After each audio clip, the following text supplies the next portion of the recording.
Hello दोस्तों, नमस्कार। आप सब कैसे हैं? उम्मीद करता हूँ कि अच्छे ही होंगे। तो आइए आज इस वीडियो के माध्यम से हम सूरदास जी के दोहे लेकर आया हूँ।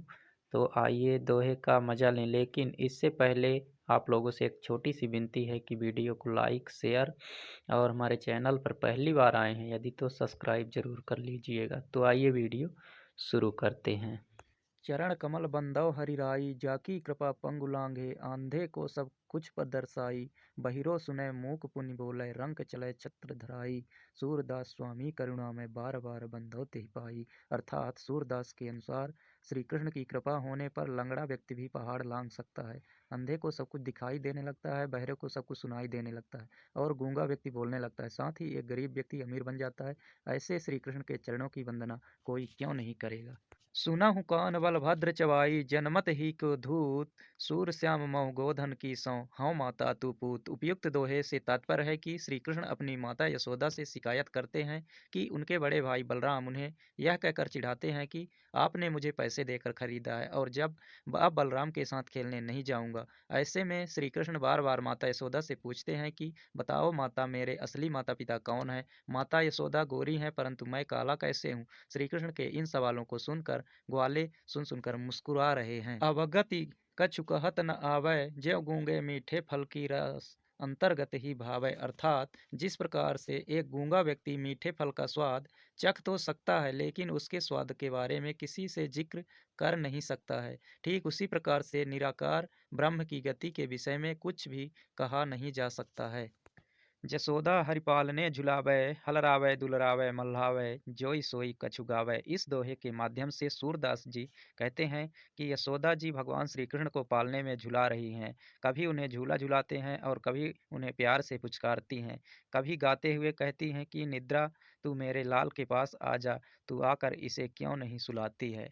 मैया मोरी मैं नहीं माखन खायो भोर भयो गैयन के पाछे मधुबन मोहि पठायो।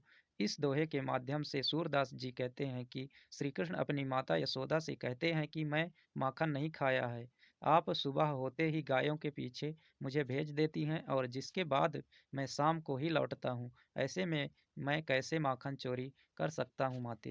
जो पै जिय लज्जा नहीं कहा कहो सौ बार एकहु अंक न हरि भजे रे सठ सूर गंवार।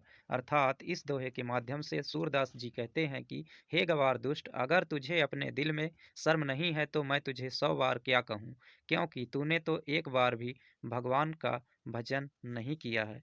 कह जानो कहवा वो ऐसे कुमति कुमीच हरि सो हेत विसार के सुख चाहत है नीच। अर्थात सूरदास जी इस दोहे में कहते हैं यह मनुष्य जाने कैसा दुष्ट बुद्धि वाला है और ना जाने कहाँ कैसी बुरी मौत मरेगा जो यह भगवान से प्रेम या भक्ति को छोड़कर भी सुख चाहता है। सदा सूंघती आपनो जियको जीवन प्राण सो तू विसरियो सहज ही हरि ईश्वर भगवान। अर्थात इस दोहे के माध्यम से सूरदास जी कहते हैं जो ईश्वर सदा अपने साथ रहने वाला है, प्राणों का भी प्राण है, उस प्रभु को तूने अनायास ही बातों में भुला दिया है।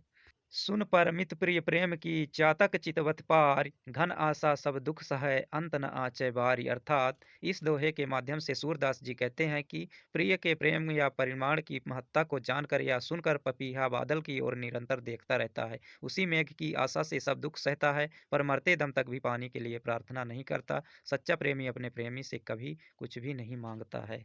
दीपक पीर न जानई पावक परत पतंग तन तो ति ज्वाला करियो चित न भयो रसभंग। अर्थात इस दोहे में सूरदास जी कहते हैं पतंगा दिए की लौ पर जलकर भस्म हो जाता है पर दीपक इसकी पीड़ा को नहीं जानता। पतंग का शरीर तो दीपक की ज्वाला में जलकर भस्म हो जाता है पर इसका प्रेम नष्ट कभी नहीं होता है।